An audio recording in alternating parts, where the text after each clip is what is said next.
أما بعد فأعوذ بالله من الشيطان الرجيم ليس البر أن تولوا وجوهكم قبل المشرق والمغرب ولكن البر من آمن بالله واليوم الآخر والملائكة والكتاب والنبيين إلى آخر الآية. وقال سيدنا رسول الله صلى الله عليه وسلم طلب العلم فريضة على كل مسلم. آمنت بالله صدق الله مولانا العلي العظيم وصدق رسوله النبي الكريم ونحن على ذلك لمن الشاهدين والشاكرين والحمد لله رب العالمين. اللهم صل على محمد وعلى آل محمد كما صليت على إبراهيم وعلى آل إبراهيم إنك حميد مجيد.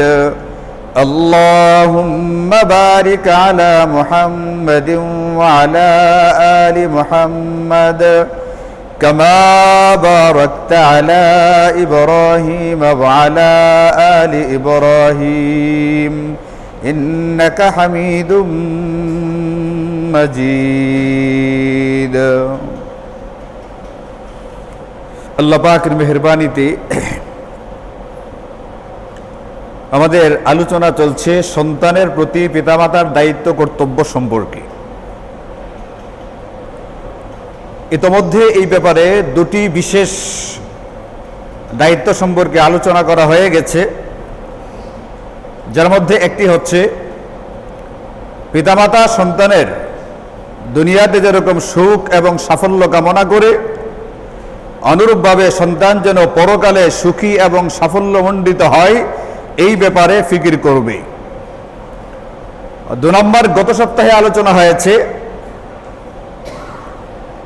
আমরা পিতামাতার জন্য যেরকম আল্লাহ পাকের শিখানো রব্বির হামহুমা কামা রব্বায়ানি সগীরা এর দোয়ার উপরে আমল করি, পিতামাতার জন্য দোয়া করি, অনুরূপভাবে পিতামাতার উপরেও দায়িত্ব কর্তব্য আছে সন্তানের জন্য আল্লাহর রাসূলের পক্ষ থেকে শিক্ষা দেওয়া দোয়াগুলোর মাধ্যমে সন্তানের জন্য দোয়া করা। আল্লাহ তাআলা কুরআনে সন্তানকে দায়িত্ব দিয়েছেন পিতামাতার জন্য দোয়া করবে। এটা আমাদের জানা আছে না? দোয়াটা কি? রব্বির হামহুমা কামা, এটা আমাদের জানা আছে। ওই আল্লাহ যে আল্লাহ সন্তানকে দায়িত্ব দিয়েছেন পিতামাতার জন্য এই দোয়া করা, ওই আল্লাহ পিতামাতাকেও দায়িত্ব দিয়েছেন সন্তানের জন্য দোয়া করার। ওই দোয়াটা কি? ওটা আর জানা নেই। এই যে একতরফা একমুখী ইলম, একমুখী জ্ঞান আমাদের জন্য, এটাই হচ্ছে অসুবিধা। একতরফা একমুখী হওয়ার কারণে কোনো কোনো সময় আমাদের দ্বারা যেটা হওয়া দরকার না সেটাই হয়ে যাচ্ছে।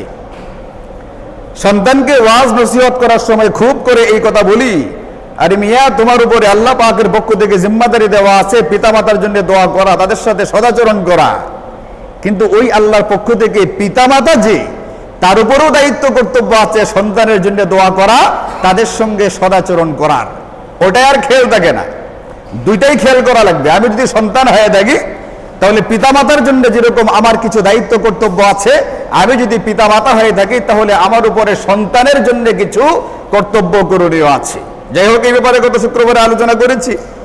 কুরআনে বর্ণিত সন্তানের জন্য কয়েকটা দোয়া আল্লাহ যেগুলো শিখিয়েছেন এইগুলো আপনাদেরকে বলেছি, এইগুলো মুখস্থ করা চাই এবং গুরুত্ব দিয়া আমার সন্তানের জন্য এই দোয়াগুলো করা চাই। কারণ আমার দোয়া সন্তানের জন্য বিরাট পাওনা। যদি কোনো একবার পিতা হিসাবে আমার দোয়া আমার সন্তানের জন্য কবুল হয়, তাহলে আমার সন্তান দুনিয়া এবং পরকাল উভয় জগতে বিরাট সাফল্যের অধিকারী হবে ইনশাআল্লাহ। এটা নিয়ে কোনো সন্দেহ নেই। আজকে 3 নম্বর যে দায়িত্ব কর্তব্যটা নিয়ে আলোচনা করব আল্লাহ পাকের তৌফিক হলে, সেটা হচ্ছে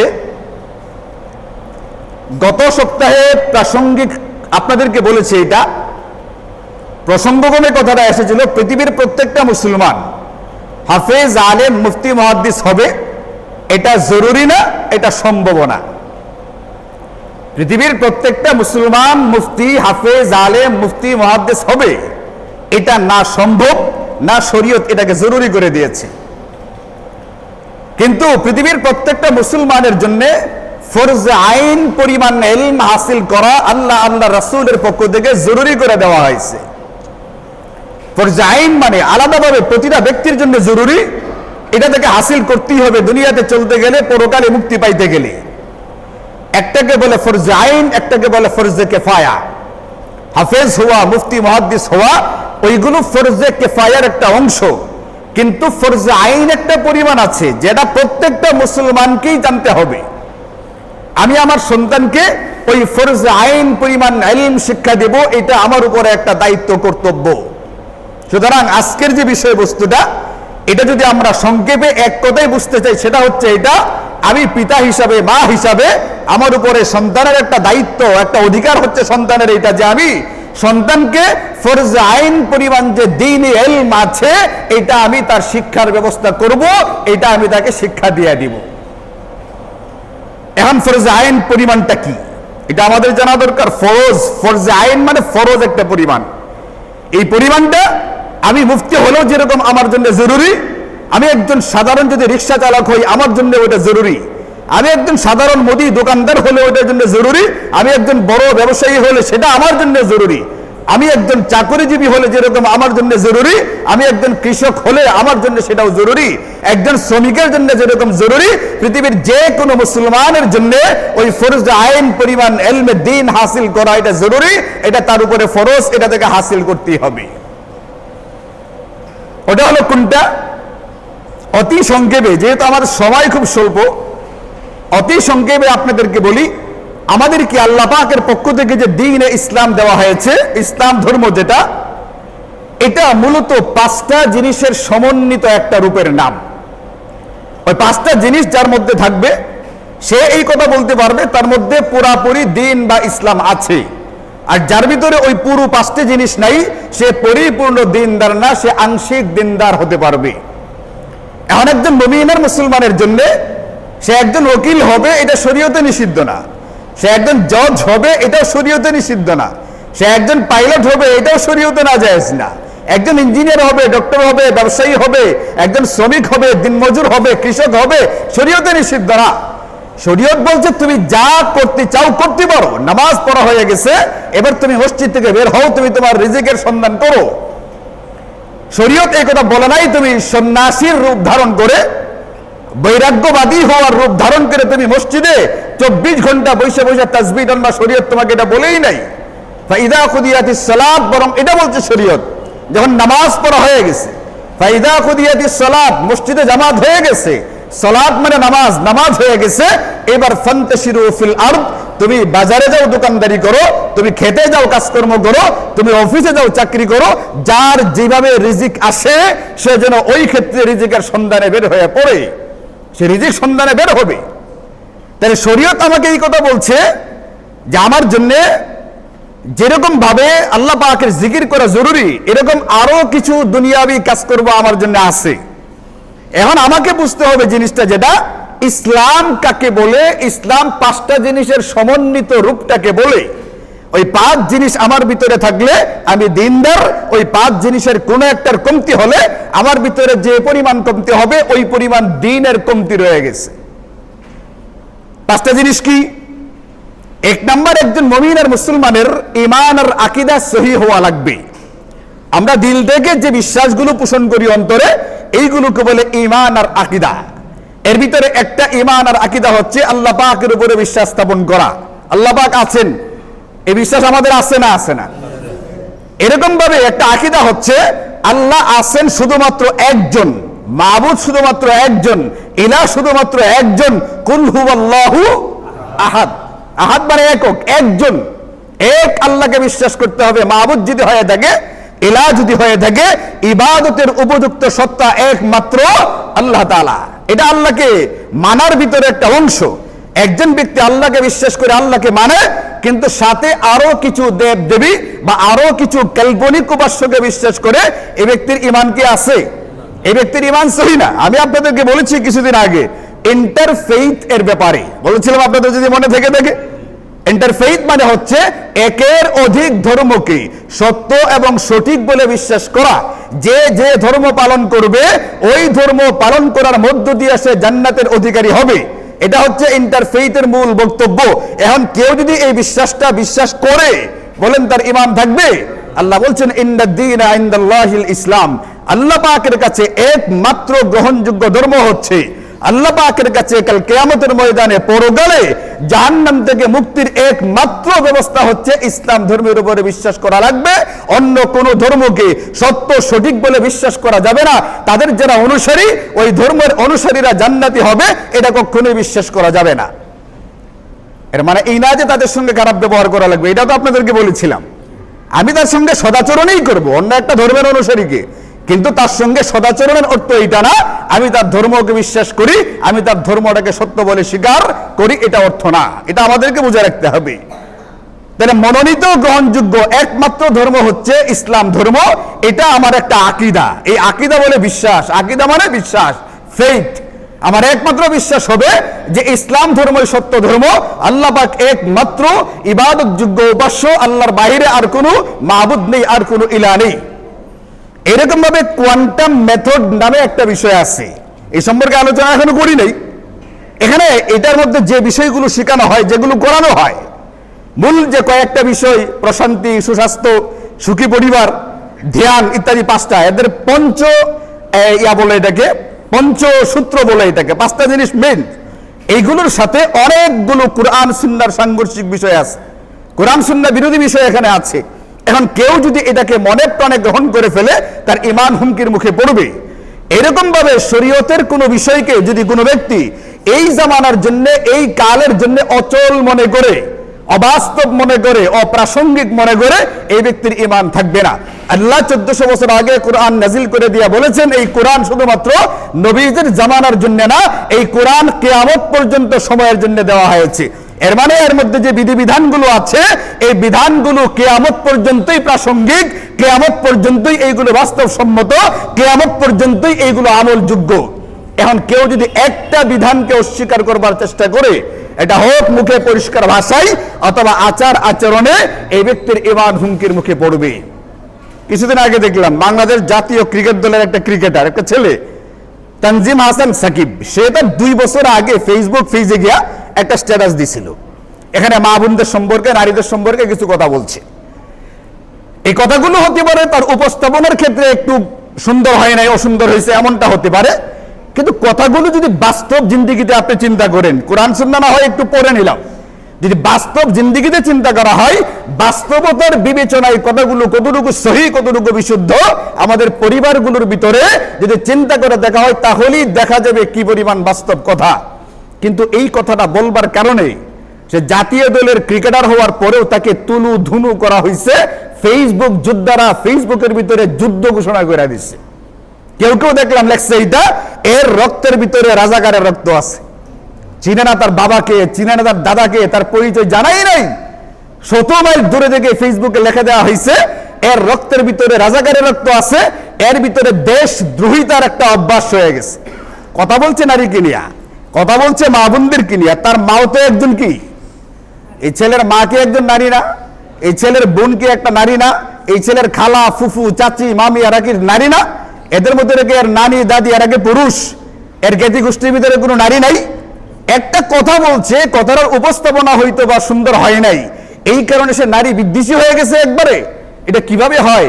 কথায় কথায় রাষ্ট্রদ্রোহী, কথায় কথায় রাজাকার, কথায় কথায় তাকে আইনের আওতায় আনা হোক, মানে রাজাকার শব্দটাকে একটা অস্ত্র বানিয়ে ফেলা হয়েছে। মতের সাথে একটু মিল পড়লো না, বাস রাজাকার বানিয়ে ফেললো। এই মসজিদে একদিন আমাকে বলছে, আপনিও তো রাজাকার। আমার জন্ম 80 সনের পরে, আমার বাবা বিয়ে করছেন 1978 সনে, বলছে আমিও নাকি রাজাকার। মানে অস্ত্র বানায় ফেলছে, হাতিয়ার বানায় ফেলছে, মতের সাথে মিল নেই, বাস আপনি রাজাকার হয়ে গেলেন। রাজাকার তো একটা সম্প্রদায় চিহ্নিত, একটা চিহ্নিত সম্প্রদায় না। আপনি যাকে তাকে কেন রাজাকার বলবেন? এটা তো অপরাধ, একটা গালি দেওয়া। আপনি এটা কেন ব্যবহার করবেন যার তার বেলায়? যদি সাকিব, তানজিম হাসান সাকিব যদি একটা কথা বলে অপরাধ করে থাকে, আপনি যাকে তাকে রাজাকার বলে, আপনিও তো সমান তালের অপরাধী। তাহলে আপনি কোন ধরনের একবারে সাধু সন্ন্যাসী হয়ে গেছেন গা? এখন কোরআন সুন্নাহ বিরোধী কোনো কথা, কোনো আচরণ যদি কোনো ব্যক্তি করে, কোরআন সুন্নাহর কোনো কথাকে যদি এই জামানায় অপ্রাসঙ্গিক, অবাস্তব মনে করে, এই ব্যক্তির ঈমান হুমকির মুখে পড়বে। আমার সন্তানকে ছোটবেলা থেকে এই শিক্ষাটা দেওয়া লাগবে কিসের দ্বারা ঈমান থাকে আর কিসের দ্বারা ঈমান নষ্ট হয়। ওযু করতে গেলে কয়টা ফরজ বলেন না? ফরজ কয়টা? চারটার ভিতরে একজনের তিনটা করছে, ওযু হবে না? চারটাই করা লাগবে। যদি কোনো ব্যক্তি চারোটা করতে পারে তাহলে তার ঈমান হবে। যদি কোনো ব্যক্তি ঈমানের সবগুলো মৌলিক শাখার উপরে ঈমান আনতে পারে, ব্যক্তির ঈমান তার ভিতরে আসবে। কিন্তু ওযু ভাঙতে গেলে চারটেই ভাঙা লাগবে। ওযু ভাঙার কারণ কয়টা? 8টা। ওযু ভাঙার কারণ কয়টা? ঘটছে মাত্র একটা, শুধুমাত্র পেশাব করে আসছে, আর কিচ্ছু হয় নাই। ওযু আছে না গেছে? ওযু ভাঙতে গিয়ে সবটি লাগে? ওযু করতে গেলে চারটেই লাগে, ভাঙতে গেলে সবগুলো কারণের প্রয়োজন হয় না। মানে ভাইও, ঈমান আনতে গেলে সবগুলো মৌলিক বিষয়কে বিশ্বাস করা লাগবে, কিন্তু ঈমান ভাঙতে গেলে একটাই যথেষ্ট। কোরআনের কোনো বিধানকে কোনো ব্যক্তি যদি অপ্রাসঙ্গিক, অবাস্তব মনে করে, তাহলে এই ব্যক্তির ঈমান ধ্বংস হবে, এটা নিয়ে কোনো সন্দেহ নাই। এখানে সবগুলো বাতিল হলে পরে ঈমান নষ্ট হবে, এটা কোনো জরুরি না। সুতরাং কোরআনের কোনো বিধানের বিরুদ্ধে, কোরআনের এবং সুন্নাহর কোনো বিধানের বিরুদ্ধে, অকাট্যভাবে শরীয়তে প্রমাণিত এমন কোনো বিষয়ের বিরুদ্ধে না কথা বলা যাবে, না কোনো আচরণ করা যাবে, না এটাকে দিল থেকে বিশ্বাস করা যাবে। যদি কেউ এমনটা করে তাহলে তার ঈমান থাকবে না। আমার এই মৌলিক জ্ঞানটা আমার সন্তানকে দেওয়া, এটা আমার উপরে দায়িত্ব, কর্তব্য। ইসলাম যে 5টা জিনিসের সমন্বিত রূপের নাম, তার 2 নাম্বারটা হচ্ছে ইবাদত বন্দেগী। আল্লাহ তাআলা আমাদেরকে দুনিয়াতে পাঠিয়েছেন, কুরআনে কারীমের একেবারে পরিষ্কার আয়াত, ওয়া মা খালাকতুল জিন্না ওয়াল ইনসা ইল্লা লিয়াবুদুন, ইবাদত করার জন্য। আল্লাহ পাকের গোলামি আর দাসত্ব প্রকাশ পায় যেগুলোর মাধ্যমে, ওটা করা আমার জিম্মাদারি এই দুনিয়াতে। এখানে আমার কোনো মতামত চলবে না, আমার কোনো চিন্তা এখানে চলবে না। আমি যা বুঝি সেটাই বলো, এটা চলবে না। তানজিম হাসান যা ইচ্ছা তা যেরকম বলতে পারে না, আমিও যা ইচ্ছা তা তার ব্যাপারে বলতে পারি না। এই ব্যাপারে কোরআন সুন্নাহ ফাইসালা দিবে। কোরআন বলবে, সুন্নাহ বলবে এই ব্যাপারে কার কথাটা সহি, তানজিমেরটা নাকি তাকে ফেসবুকে যুদ্ধ ঘোষণা করছে যারা তাদেরটা, এটা ব্যাপারে ফাইসালা কে দিবে? আমি যদি মুমিন হয়ে থাকি, মুসলমান হয়ে থাকি, আল্লাহ আমাকে হুকুম করে দেন, ফারুদ্দুহু ইলাল্লাহি ওয়ার রাসূল, আল্লাহ আল্লাহ রাসূলের সামনে পেশ করো, কোরআন সুন্নাহর সামনে পেশ করো। এখান থেকে ফাইসালা বের করা হবে কাটতে সহি। এখানে আমি যদি আমারটাকে ধরে রাখি, আমারটাই চূড়ান্ত মনে করতে থাকি, ফাইনাল মনে করতে থাকি, এর মানে হলো আমি নিজেকে আল্লাহ পাকের গোলাম বা দাস মনেই করতেছি না, আমি নিজেই নিজেকে এক প্রকার প্রভুর মতো মনে করতেছি। আমি যেটা বলছি এটাই ফাইনাল। এর মানে কি? নিজেরা প্রভু বানায় ফেলছে, প্রভুর জায়গাতে নিজেকে দাঁড় করায় ফেলছে। অথচ তার নাম হলো আরবিতে আব্দুন। আব মানে গোলাম, আব মানে দাস। দাসের কোনো ইচ্ছা অনিচ্ছা থাকে না। আগের জামানায় গোলামবাদীর প্রচলন ছিল, মালিক যা বলবে ওইটাই ফাইনাল, গোলামের নিজস্ব কোনো মতামত ছিল না। আরে মানুষ আর মানুষ, মালিকও মানুষ, গোলামও মানুষ। এই গোলাম মানুষটার নিজস্ব কোনো এখতিয়ার ছিল না, ইচ্ছা ছিল না। আর এখানে আমার আল্লাহ তো আল্লাহ, আর আমি একজন তার নগণ্য গোলাম, যে নাপাক পানি থেকে সৃষ্টি হয়েছি। এখানে আমার এত দেমাগ, এখানে এত পাওয়ার, এত বকাঝকা, এত প্রভুত্ব আমি দেখাই কি করে? এই জন্য সন্তানকে শিক্ষা দেওয়া লাগবে, দুনিয়াতে তোমার আসার মাকসাদ হলো এটা, তুমি আল্লাহ পাকের গোলামি আর দাসত্ব করবে। যে ইবাদতগুলোর মাধ্যমে গোলামি প্রকাশ পায়, দাসত্বের প্রকাশ ঘটে, ওইগুলো তুমি করবে। এই জন্য সন্তানকে ফরজ ইবাদতগুলো, ওয়াজিব ইবাদতগুলো, সুন্নতে মুআক্কাদা, মুস্তাহাব, নফল, এইগুলো তাকে শিক্ষা দেওয়া, এটা ফরজে আইনের একটা অংশ। ইবাদত বন্দেগী তাকে শিখাইতে হবে, শিক্ষা দেওয়া আমার উপরে জরুরি। ডাক্তার, ইঞ্জিনিয়ার বানাবেন যেরকম কোনো নিষিদ্ধ না, আগেই বলেছি, ওইগুলো হোক, কোনো অসুবিধা নাই। কিন্তু ইবাদত বন্দেগীর মৌলিক যে ইবাদতগুলো আছে, যেগুলো না করলেই নয়, এটা তাকে শিক্ষা দিতে হবে, তার দিমাগের ভিতরে ঢুকাইতে হবে। তোমাকে ইবাদত বন্দেগীগুলো করা লাগবে। 5 ওয়াক্ত ফরজ নামাজ, কুরআন কারীমের বিশুদ্ধ তেলাওয়াত, রমজান মাসের রোজা, হজ ফরজ হয়ে গেলে হজ, কুরবানি ওয়াজিব হলে কুরবানি, ফিতরা ওয়াজিব হলে ফিতরা, ইত্যাদি যে ইবাদত বন্দেগীগুলো আল্লাহ পাকের পক্ষ থেকে আমাদেরকে দেওয়া, এর মৌলিক জ্ঞানটা তাকে দিয়ে দিতে হবে যে এই দুনিয়াতে তুমি একেবারে স্বাধীনভাবে চলতে পারবা না, কিছু গোলামি তোমার উপরে জিম্মাদারি। 3 নাম্বার হচ্ছে মুআমালাত। মুআমালাতের সহজ বাংলা হচ্ছে হালাল হারামের অনুভূতি তার দিমাগের ভিতরে ঢুকিয়ে দিতে হবে। হালাল হারামের অনুভূতিটা, এই দুনিয়াতে চলতে গেলে আমার সামনে বহু রকমের খাবার আসবে, অফার আসবে, প্রস্তাব আসবে, চাকরি বাকরি, ব্যবসা বাণিজ্য ইত্যাদি। সবগুলো আল্লাহ পাকের আইনে আমার জন্য বৈধ বা হালাল না। যেটা আল্লাহ পাকের আইনে হালাল হবে আমি শুধু সেই কর্মটাই গ্রহণ করতে পারি, সেই রিজিকটাই গ্রহণ করতে পারি, ওই বাড়িতে আমি থাকতে পারি, ওই পোশাকগুলো ব্যবহার করতে পারি, এর বাইরে যাওয়ার সুযোগ আমার নেই। এই হালাল হারামের যে উপলব্ধিটা এটা দিমাগের ভিতরে থাকা লাগবে। কিছুদিন আগে হসপিটালে গেছি অসময়ে, যেহেতু সকালবেলা মাদ্রাসা যেতে হয়, মনে করছি যাই যদি লাইগায় যাই, এরকম একটা চিন্তা হাসপাতালে গেলাম, ডাক্তারের কাছে, ওনারা বসেন 10টার দিকে। তো আমি যখন গেছি তখনও তাদের মতো করে সময় হয় নাই, সরকারি টাইম করে আমি জানি না, ওনাদের সময় করে তখনও সময় হয় নাই। তো একজনকে পায়ে গেছি, ওখানকার বড় ডাক্তার যারা আছেন নেত্রকোনা আধুনিক সদর হাসপাতালে, একজনকে পায়ে গেছি। তো গিয়ে ওনার কাছে গেলাম যে আমার সমস্যাটা বলবার জন্য। তো এখানে গিয়ে দেখি কয়েকজন রিপ্রেজেন্টেটিভ কথা বলতেছে, মানে ওনারা তো চায় ডাক্তারের সাথে একটু খাতির লাগাইতে, একটু কথাবার্তা বইলে ওষুধগুলো লেখাইতে। তো একজনে একটু তাকে পাম মারতে গিয়ে বলতেছে, স্যার আপনি এত আগে চলে আসছেন, অন্য কেউ তো আসে নাই। তো এই ডাক্তার বলতেছে, আগে আসলাম, যাক আমার কামাইটা তো হালাল হলো। চিন্তা করেন জিনিস, আমি চিন্তা করতেছি কি কথাটা বলতেছেন উনি। একজন ডাক্তার বলতেছে আমার কামাইটা তো হালাল হলো, এর মানে হলো আমার ডিউটি হলো সকাল 8টা বা 8:30 বা 9টা থেকে। আমি যদি 10টা থেকে ডিউটি শুরু করি, 1 ঘন্টা ডিউটি কম করবার কারণে 1 ঘন্টায় যে পরিমাণ বেতন আমার এর বিপরীতে আছে, ওই পরিমাণটা আমার জন্য বৈধ কিনা এখানে শরীয়তের মাসালা আছে। ডিউটি হলো 8টা থেকে 2টা, এখন কেউ যদি 10টা থেকে 12টা পর্যন্ত করে, বাকি 4 ঘন্টা সময় যে ডিউটি করা হলো না, ওটার বিপরীতে সরকার থেকে যে বেতনটা দিচ্ছে জনগণের ট্যাক্স থেকে, জনগণের টাকা থেকে, এটা তার জন্য হালাল হবে কিনা এখানে কিন্তু মাসালা আছে। আমি এখানে বড় মজমায় সেই মাসালা বলতে যাচ্ছি না, কিন্তু ওনার অনুভূতিটা চিন্তা করেন। আমার বেতনটা তো কি হলো, হালাল হলো। রোগী থাক বা না থাক, অন্যরা আসুক বা না আসুক, হয়তো লোকে আমাকে বোকা বলবে, ব্যাককল ডাক্তার, অন্য কেউ আইনে হে কি করছে, সবার আগে আইসা পড়ছে। আল্লাহ কুরআনে কারীমে ডাক দিয়েছেন, ইয়া আইয়ুহার রাসূল, হে আমার রাসূলগণ, কুলু মিনাত তাইয়্যিবাত, পবিত্র খাবার খাও, এরপরে ইবাদত বন্দেগী করো। আপনি বলেন নবী রাসূলরা কি হারাম খাইতেন? নাউজুবিল্লাহ। তো ওনাদেরকে বলার উদ্দেশ্য হচ্ছে ওনাদের মাধ্যমে আমাদেরকে শিক্ষা দেওয়া, তুমি যে ইবাদত বন্দেগী করবা, তোমার রিজিক হালাল হওয়া লাগবে। তুমি যা ভোগ করো দুনিয়াতে সব রিজিক, কাপড় আছে, খাবার আছে, ঘর আছে, মোবাইল আছে, যা যা আমি ব্যবহার করি দুনিয়াতে, এগুলো আমার রিজিক, এগুলো হালাল কামাই থেকে হওয়া লাগবে। এরপরে তুমি ইবাদত বন্দেগী করো, তাহলে তোমার সেই ইবাদত কবুল হবে। আমার সন্তানের ভিতরে হোক সে ডাক্তার, হোক সে ইঞ্জিনিয়ার, হোক সে অন্য কোনো কিছু, কিন্তু দিমাগের ভিতরে এটা থাকা লাগবে যে আমার কিন্তু দুনিয়ার সব কিছু বৈধ না, এখানে হালাল হারামের একটা বাইন্ডিং আছে, এখানে একটা আড়াল আছে। আল্লাহ পাক কিছু জিনিসকে বৈধ ঘোষণা করেছেন, কিছুকে হারাম ঘোষণা করেছেন। আমার জন্য হালালটাতে প্রবেশ করা বৈধ, হারামটাতে প্রবেশ করা আমার যদি অনন্ত অসীমকালের জিন্দেগিটাকে সুন্দর বানাইতে চাই, তাহলে ওই বাউন্ডারির ভিতরে যাওয়া আমার জন্য বৈধ হবে না। এই অনুভূতিটুকু তার ভিতরে দিয়ে দেওয়া, এটার নাম হলো মুআমালাত। এখন সে যখনই কোনো কিছু করতে যাবে চিন্তা করবে এটাকে হালাল না হারাম।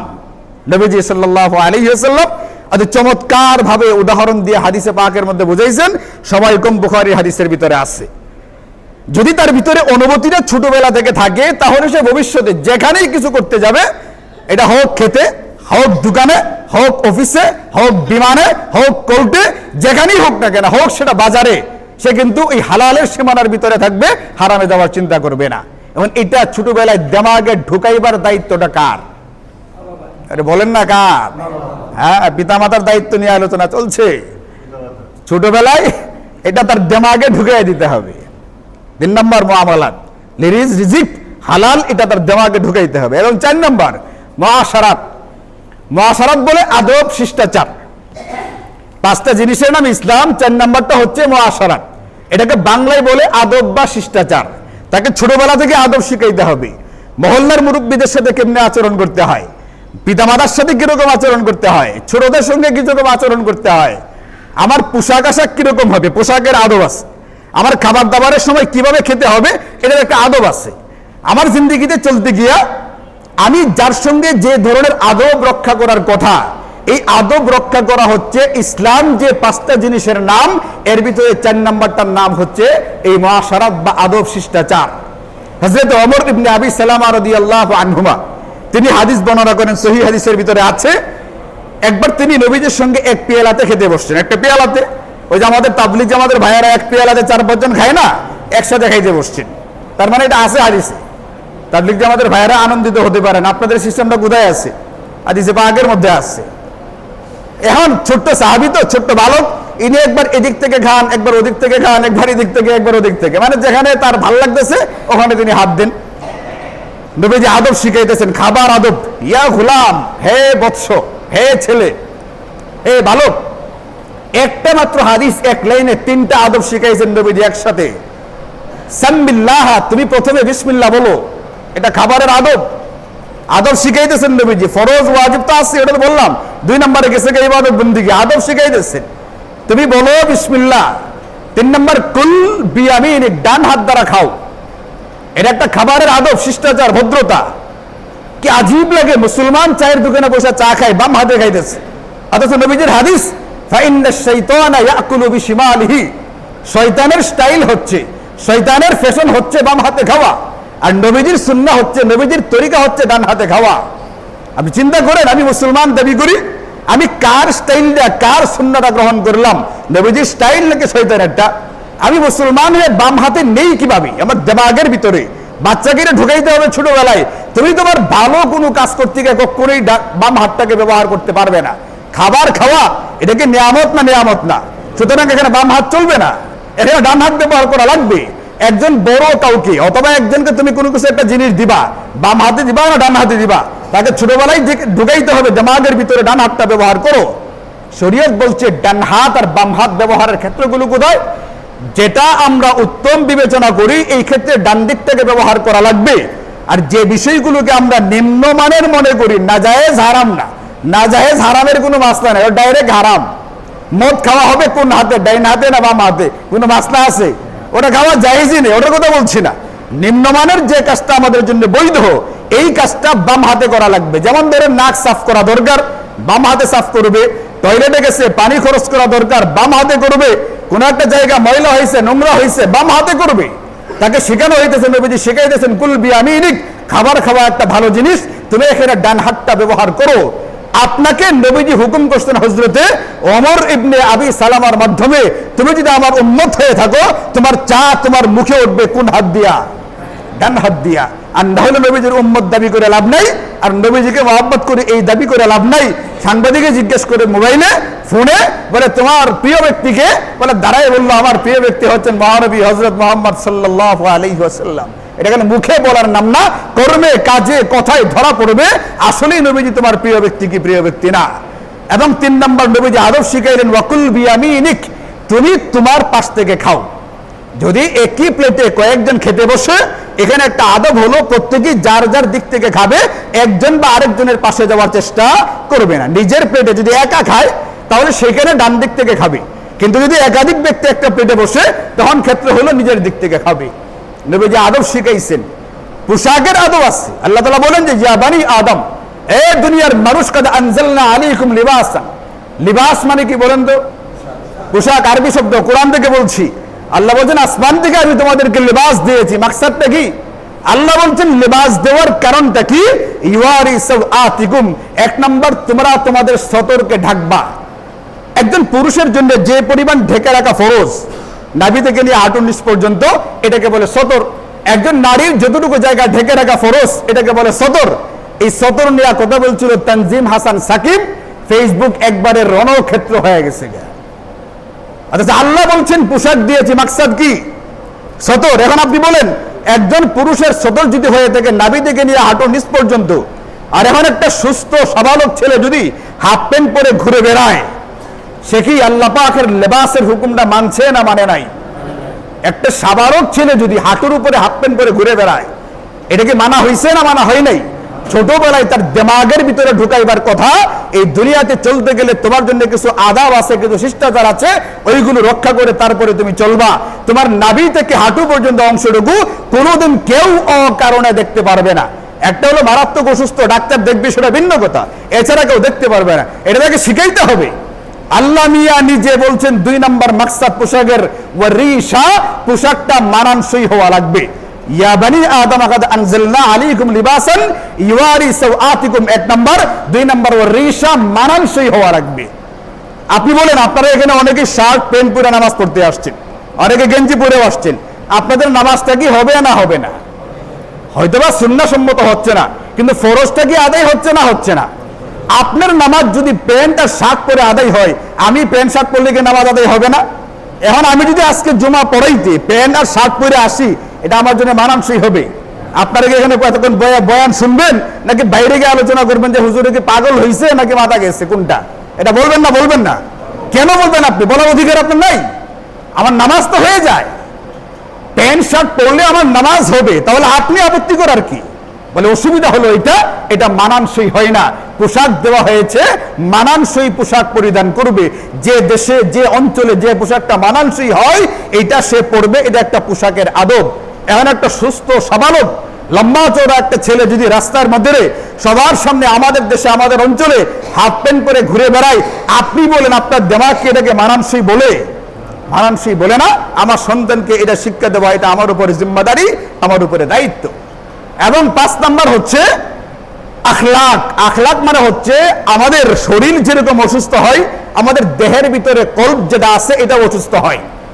এখন আমাদের হৃদয়ের ভিতরে যে রোগগুলো আছে, আধ্যাত্মিক যে রোগগুলো আছে, এটার চিকিৎসা করে এই হৃদয়টাকে, কল্বটাকে সুস্থ করে তোলা। যেমন অন্যের ভালো দেখলে আমার খারাপ লাগে, হিংসা লাগে, আহারে তার মেয়েটার এত ভালো বিয়ে হয়ে গেল, ভালো লাগতেছে না।